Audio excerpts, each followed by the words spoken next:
Muy buenas tardes, queridos amigos. Bienvenidos a Vladimir a la Una.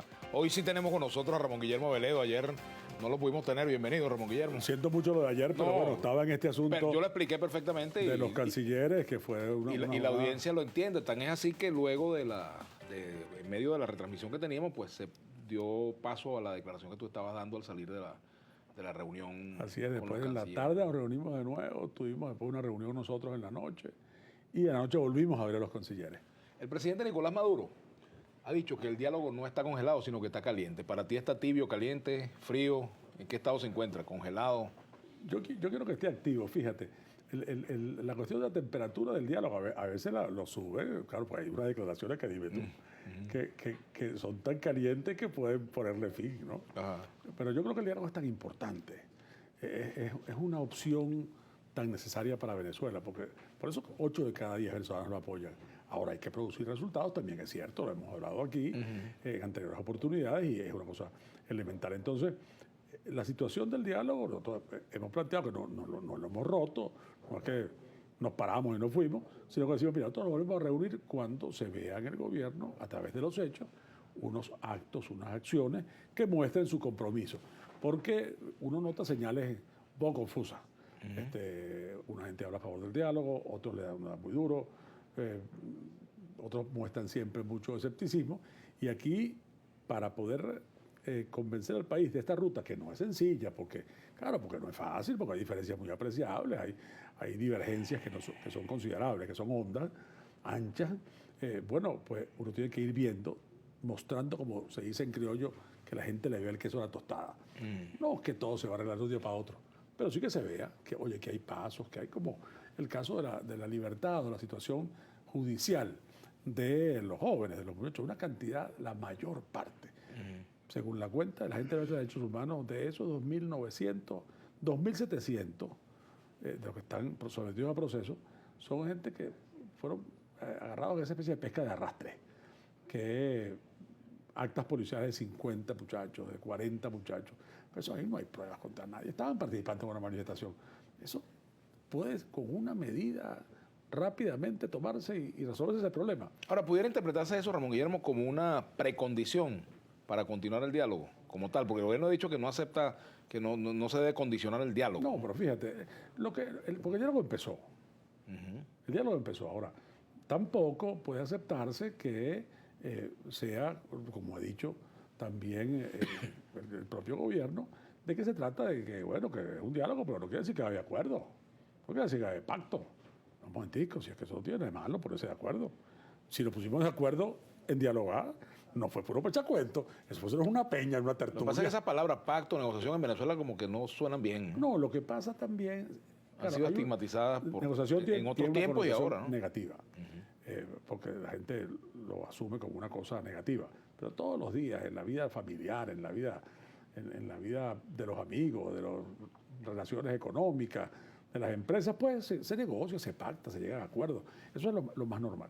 Pero también ha ocurrido que, claro, como este gobierno ha hecho de la intransigencia una bandera, dice, no, nosotros no hemos pactado con nadie, eso era antes, el pacto de punto fijo, los pactos de cúpula, las élites. Entonces, como si eso le tiene como alergia a eso. No, pero resulta que en una democracia eso es normal. No quiere decir, como dijo Lula, un pacto de gobierno. Lula propuso una coalición, es decir, ese es un pacto de gobierno como la que hay en Brasil, que hay otros partidos que gobiernan junto con el PT. No, eso no es lo que está planteado, ni nosotros queremos nada de eso. Pero lo que sí es que si tú... Usted quiere el poder completo, ¿no? Cuando ganemos, eso es. Porque además es eso. Nosotros estamos en búsqueda de eso, pero por la vía de los votos. Queremos eso. Ahí tienes un buen ejemplo, fíjate tú. Para poder escoger el Consejo Electoral, que hace falta para que tenga credibilidad la elección, que es la ruta pacífica, ruta constitucional, para cambiar gobierno. Entonces, para eso hay que escoger el comité de postulaciones. El comité de postulaciones, pero después hay que coger los rectores con 2/3 de los votos. 2/3 no tienen ellos, no tenemos nosotros. No. Ahí tiene que haber un acuerdo para poder elegir eso, o no lo va a haber. ¿Cómo hacemos? ¿Por adivinanza? ¿Por sorteo? ¿Sorteamos a una gente y eso es lo que va a tener 2/3? No, chicos. Habrá un acuerdo para que quede un consejo equilibrado, que es lo que se quiere. Entonces, los acuerdos no son malos, como tampoco los desacuerdos. En la democracia hay muchos desacuerdos. Y entre gente que tiene desacuerdo, se llega a entendimiento. que no quiere decir que ahora seamos todos lo mismo, porque no somos, ¿ah? Y yo no tengo la misma manera de pensar del gobierno de la República, la misma manera de pensar del presidente, de ellos. No, tengo otra visión del país, otra manera de querer a Venezuela. Ellos tienen la suya. Y yo creo que ellos quieren a Venezuela a su manera, que es distinta a la mía y a la de nosotros. Pero eso no quiere decir que de lo que se trata es más o menos como de remarcar el terreno para el juego. Bueno, así es. Hablando en términos... Remarcar el terreno es parte del asunto. ¿Qué se hace? Eso es un buen ejemplo. Tú y yo somos fanáticos de la pelota. Uno llega temprano al estadio y están marcando el terreno. Y después, antes del juego, salen los coaches con los umpires a ver las condiciones del terreno. Si pica aquí, cuenta ya de foul. Si pasa esto. Y dice, bueno, si conocen las reglas, o sea, está la Constitución, las reglas igual que son la Constitución. Pero ¿por qué tienen que hablar? Porque hay unas condiciones de terreno, que aquí en Caracas, en el Universitario, son de una manera, en el Antonio Herrera Gutiérrez Barquisimeto, que es el mejor estadio del mundo, como es sabido. Después del Universitario, por supuesto. Son de otra manera, y así en el Luis Grande de Maracayo. Bueno, esas son las condiciones de terreno. Y llega a esa, y bueno, por supuesto, puede haber momentos de discusión, y entonces el umpire viene y canta, o el umpire resuelve la situación. Ahora, el umpire tiene que ser confiable para todos. No puede ser un umpire, caramba, que llegue con uniforme del Cardenales a un juego de Barquisimeto o con uniforme del Caracas, o que cuando viene caminando hacia la goma viene gritando Leo, Leo, Leo. No, porque toda la gente no se la cala. Bueno, eso es lo mismo. Queremos un consejo electoral que sea independiente, que sea imparcial, como dice la Constitución. Porque ahí, Vladimir, en materia de Constitución, nosotros ni damos rebaja ni pedimos rebaja. Es eso que queremos, lo que está en la Constitución. Ahora, lo otro, fíjate, sin repetir, digamos, porque las historias no siempre se pueden repetir, aquí hubo un juego político que se dio en el marco dentro del Pacto Punto Fijo. A ese juego llegó tarde la izquierda, que primero fue aislada por Rómulo y que luego ella misma se terminó de aislar con la guerrilla. Esa izquierda llegó tarde con la pacificación a una regla de juego ya armada. Llegó el MAS, llegó el PCB, bueno, el MAS luego de la división, por supuesto, llegó el PCB, llegó más tarde el MIR, luego llegaron otros partidos y prácticamente, bueno, formaron parte de un sistema político que hizo agua. Ya todos sabemos qué fue lo que pasó. Eso se puede repetir. Es decir, se puede repetir, por ejemplo, un esquema político en el cual la oposición se sienta parte del juego constitucional, parte del esquema, digamos... Es muy importante la pregunta. Claro, yo como es obvio...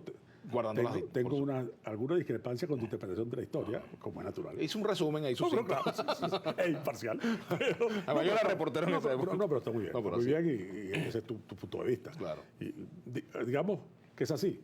Yo solamente observaría que, claro, en el diseño de las reglas, que conoció la Constitución, el Partido Comunista estaba y votó la Constitución. Eso es del 61. No estaba en el pacto de Punto Fijo, pero la Constitución del 61 es verdad. Participó, y hay unas intervenciones estupendas de Jesús Faría, de Gustavo Machado, de Pedro Ortega, larga. Así es. De Pedro Ortega Díaz. Que tuvo el récord de la intervención más larga cuando el allanamiento de la inmunidad de los comunistas. Que le dieron forma a esa Constitución. Entonces participó en las reglas. Y después, bueno, ponemos toda esa historia. Yo creo que tenemos que encontrar un modo de convivir todos. A mí me dijeron que en estos días había dicho Irán Gaviria en las reuniones de la comisión esta política, había dicho que el problema es que alguna gente en el gobierno pensaba que la mitad más un poquito era 100 y la mitad menos un poquito era 0. Ese es el punto. Es decir, aquí, dentro de la Constitución, esta es una democracia. No es una democracia popular como las de Europa del Centro y del Este antes de la caída del muro. No es el régimen cubano, no es el régimen chino, es una democracia pluralista. Eso es lo que dice la Constitución.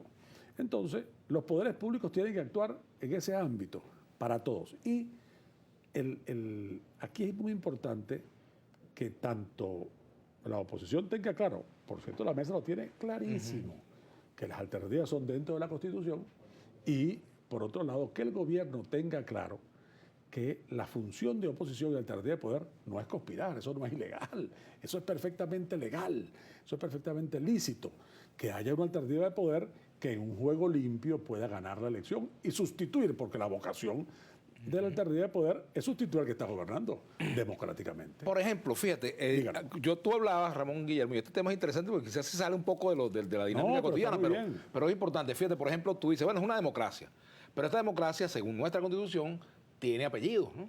El apellido de democracia ya no es representativa, es una democracia participativa y protagónica, digamos, de ese nuevo enfoque. Y eso implica la aceptación de cambios políticos que se dieron en el país. Claro.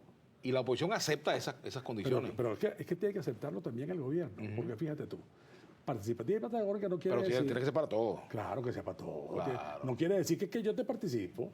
Y esto es, mira, Tú ves qué hace. este es el plan, y tú ves qué hace, porque esta es una ley de la República Nueva, ese es el plan. El plan compromete al gobierno, pero tiene que ser dentro de la Constitución, no puede ser por fuera. Entonces, aquí hay un marco de reglas que es de la Constitución. Y la Constitución dice que es una característica del Estado venezolano que es pluralista. Entonces, la participación y el protagonismo de la Constitución, que está en la misma, viene después de esos caracteres principales, uno de los cuales es el pluralismo. Así que se tiene que entenderse por lo que llamaría algún constitucionalista rimbombante por la hermenéutica de la Constitución. Tiene que entenderse que la participación protagónica tiene que ser pluralista. Es decir, que no es que son consejos comunales nada más los que están a favor de la revolución. Que no puede ser que los consejos comunales tengan por responsabilidad la construcción del socialismo. No, eso no es así. Los consejos comunales los elige la gente en su comunidad y tiene unas atribuciones que tienen que estar dentro del marco de la Constitución, donde hay gente que es socialista y hay gente que es socialdemócrata y hay gente que es liberal y hay gente que es socialista y hay gente que no es nada. Porque la sociedad es así, plural, variada.